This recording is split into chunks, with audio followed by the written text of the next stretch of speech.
Hey everyone, day 21 of e-learning. It is Tuesday. It's another short week this week because Friday we do not have school. We'll be doing a lot of preparing for the rest of the year. Um, our quote today comes from Isabel Allende, and she writes, "Write what should not be forgotten," which is perfect because if you're talking about the stories of other people that you are trying to get in your interviews, we're trying not to forget any of that. We're trying to actually preserve that with writing. All right, so today, continuing to write better questions, continue booking or conducting interviews. We're moving into next steps. Okay, so first things first, I do have one more thing I want you to read. I'm trying to pepper your life with a little bit of, information and interesting people. And this is an article I have for you to read by Bronson Koenig about his experiences in the Standing Rock um, reservation and protest. So here's the deal. Basically, if you lived in a cave for the last few years, you wouldn't know that there is a pipeline, an oil pipeline that was designed to go right through Native American land and impact the water supply, impact the sacred ritual areas, and so there was a mass protest and trying to stand up against the big corporations, and it's pretty amazing collection of people coming from all over. And Bronson Koenig is a member of one of my favorite basketball squads, the Wisconsin Badgers team that went to the finals against Duke. He was a point guard on that team, and then he stayed with them and almost took them to the Elite Eight a couple years later. So anyway, that's his story. He is Native American, and that's a rarity in college basketball. So he tells a story of being very close to his roots. Very cool story. All right. After that, I would remind you that we're working on questions. A lot of you are still sort of writing level one questions, which really don't do much for an interview. I mean, some do, and you might, but ultimately, I'd love to see more level two and level three. Level one questions can be answered with one or two words, yes or no, or a short answer. Like if you ask me, when did you start wrestling? I just would say kindergarten. That's it. So how do you reword that so that I give you a whole story about starting wrestling?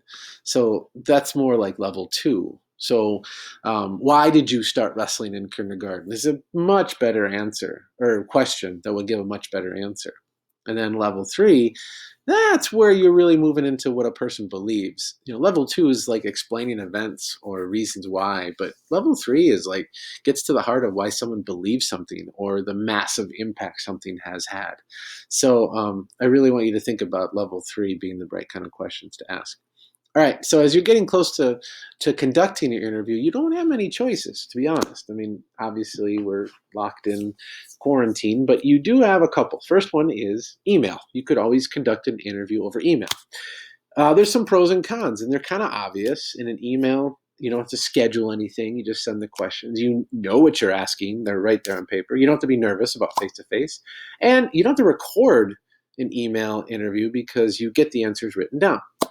The opposites, the not so good things, is you can't do follow up questions. If you see something interesting, you can't just latch onto it and ask more about it.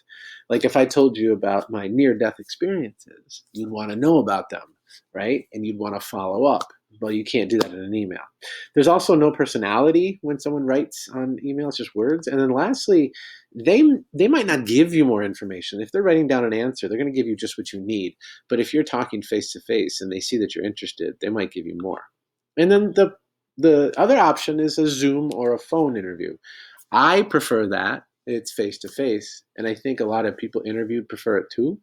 But if you can't get it, you got the email. But I think this is better. What is it?